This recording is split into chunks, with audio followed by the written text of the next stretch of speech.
In this video, I will show how to fix and resolve this error in Windows 10 or Windows 11.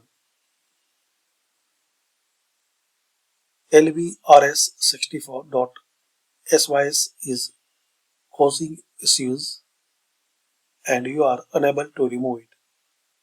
So to resolve this problem, search CMD.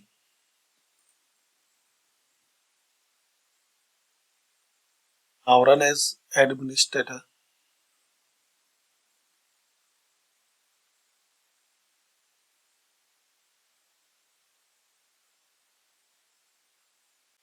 Copy and paste this command